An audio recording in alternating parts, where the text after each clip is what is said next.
When we have our heart's desire and focus on it to bring it to fruition, and you're talking about everything being in escrow, how does universe line things up? And is there a predetermined course? How does the lining things up work when everyone has free will? Oh, I think you're really going to enjoy this because the lining up is so huge and there are so many options that it would be like you being a child or an adult and saying to someone, I'm hungry, and 5,000 complete meals appearing before you instantaneously. In other words, that sort of gives you some sense of relationship to how fast it is and how many options there are. And this is our way of saying to you that it's not a straight and narrow path that you must make your way to. In other words, when you achieve vibrational alignment with your well-being, around every corner is a potential satisfying of something that you want. Literally. And the reason that the universe is able to do that is because there are so many players, there is so much data, there is so much interaction, there has been so much already expansion. In other words, the ingredients are already here.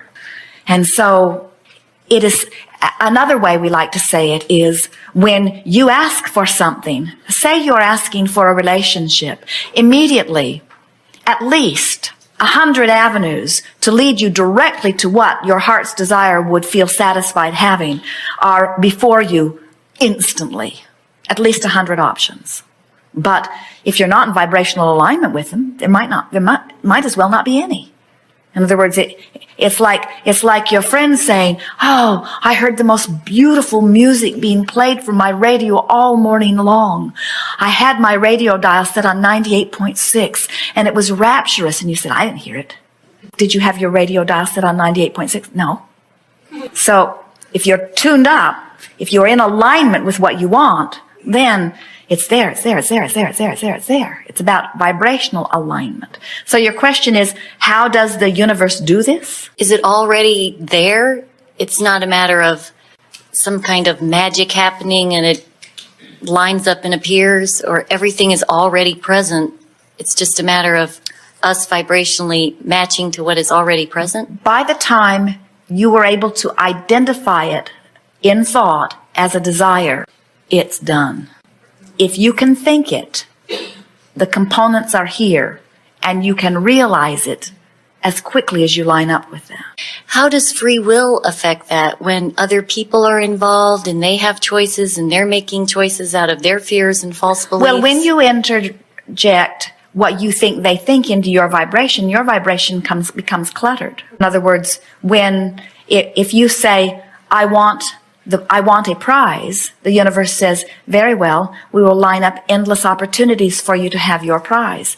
And when you say, but there is only one prize, the universe says, very well, we will make it very difficult for you. And when you say, there is only one prize and I think that person will get it, the universe says, very well, it will not be yours. Your thoughts happen.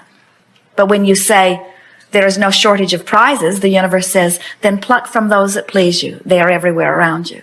When you say, but I am the only worthy one and no one else is worthy, the universe says, well, depends upon how they feel about them, not how you feel about them. In other words, your every thought affects your vibration, but that's all that affects your vibration. And your vibration is the only thing that ever affects your outcome. I think a long time ago on one of the tapes I heard, it was a great word picture for me about, it's like the Maytag repairman is sitting up there on the other side drumming his fingers, just hoping and waiting for us to turn something over and allow it, universe to line things up and make them happen. Well, the universe is not ever feeling impatience on your behalf or boredom. In other words, because every time you launch a preference, the universe has gone to work on fulfilling your preference and has taken great satisfaction in doing so. In other words, all of your future worlds have been envisioned and enjoyed by all that is non-physical. That's why it's in escrow, ready for you to let it into your experience. Wayne Dyer's book says, you will see it when you believe it. And we say to you, test the heck out of it. In other words, make yourself believe it. Show yourself. Think thoughts and watch them manifest. Think other thoughts. In other words, notice the correlation between what you think and feel and what happens. It's accurate every single time. Adjust the way you feel, watch what happens. It's accurate every single time. But what's tricky about this is, and we keep coming back around to this here today, it's wonderful awareness, is that if I stand here and I want to be over there and I say I'm willing to do anything it takes to get over there, I've got a resistance within my vibration because of my inherent dissatisfaction with where I am. Where if I say it's lovely over here and it would be lovely over there, now I've softened that resistance. As I say, from my lovely vantage point where I feel blessed and worthy, I'm looking forward to more evidence of my blessedness and worthiness.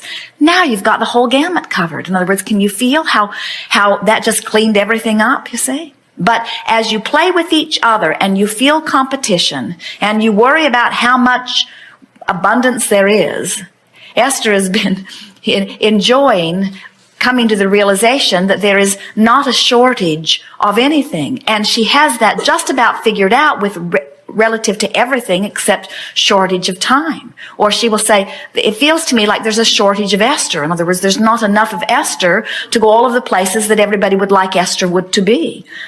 People will call and say, please, a telephone consultation. And Esther will say, well, we haven't done that in a long time. We just ran out of time. And they will say, just one, please, just one. And Esther said, well, that's how I got myself into that bind to begin with. In other words, just one more, just one more, just one more, just one more. And then we explained to Jerry and Esther that when you are thinking about budgeting your dollars, you have flexibility in the sense that you can pay attention to the way the dollars are flowing out, and you have some measure of control.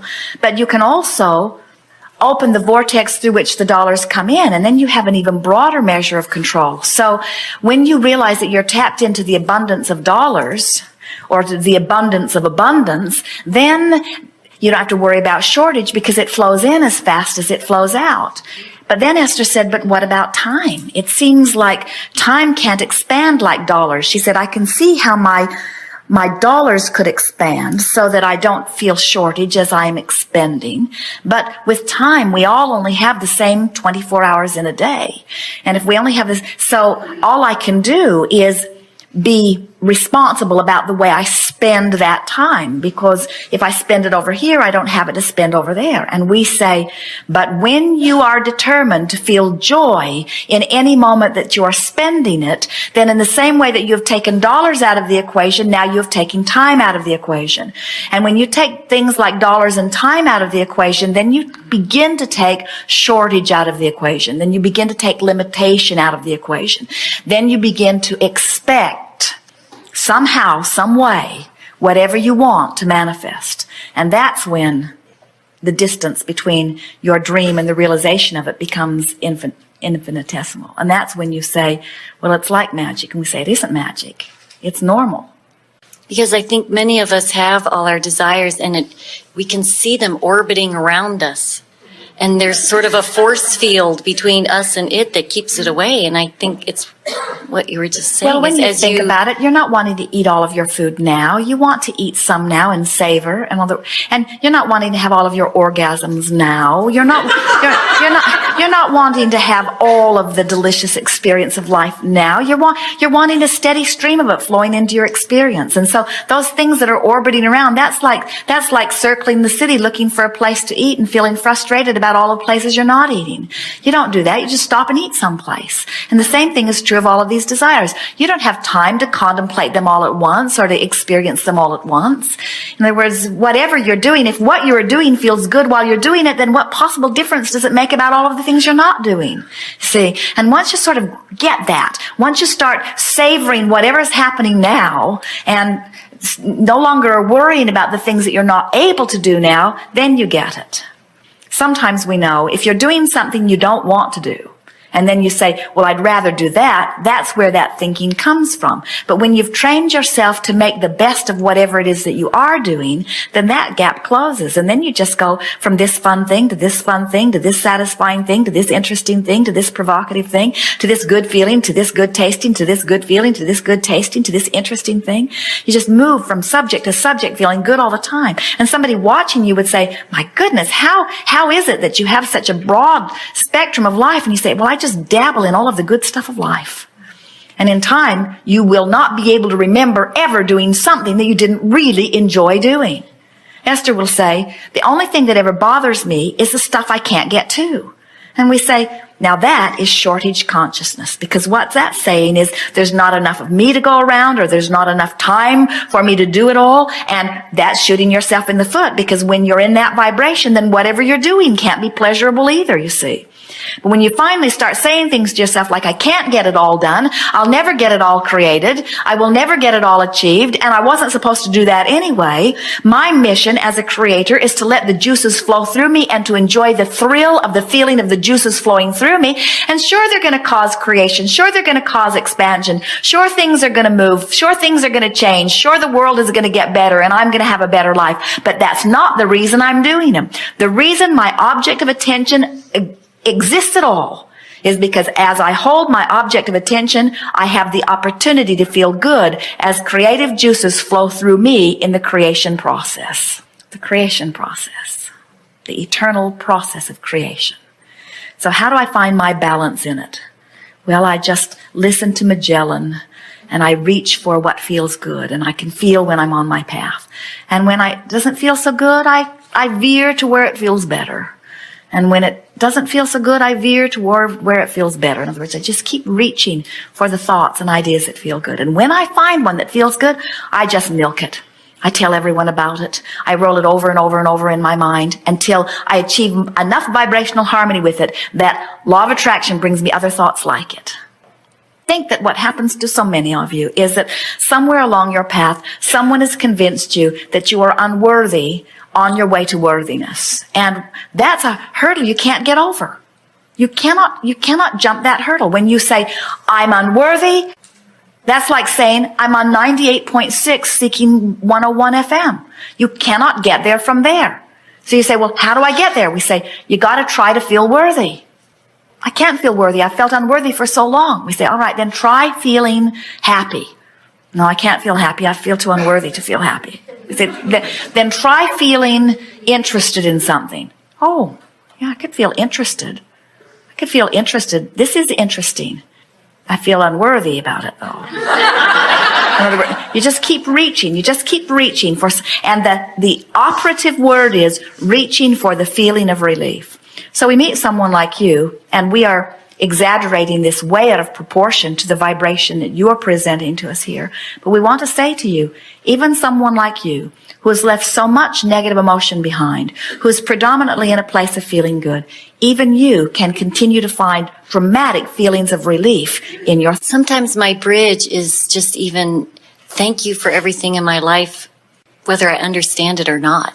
Because if I start getting into trying to understand it all, that takes me down that path. And just even saying that. Well, we like hearing that from you, because that is essentially what we're wanting to say to all of you.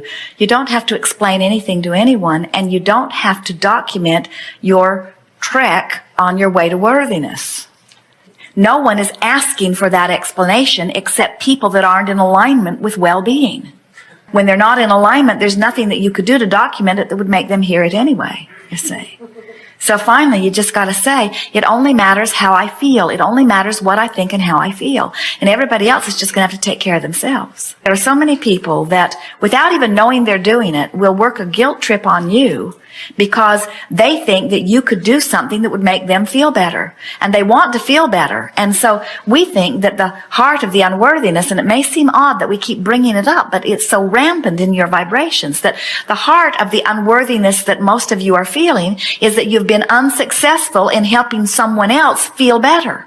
Could you say that again? it has never been your job to fix anything in anyone else's experience. It's never been your job. But many of them who want to feel better hold you responsible for them not feeling better. And then when you can't do enough for them to make them feel better, then they don't feel better, and then you feel like the thing that mattered to you most you failed about, and that is what is at the heart of most of your unworthiness. Where if you would say, oh, you're getting that, aren't you? Where if you would say once and for all, my happiness is my job and your happiness is your job, and then work to maintain your happiness, then you've got it, you see.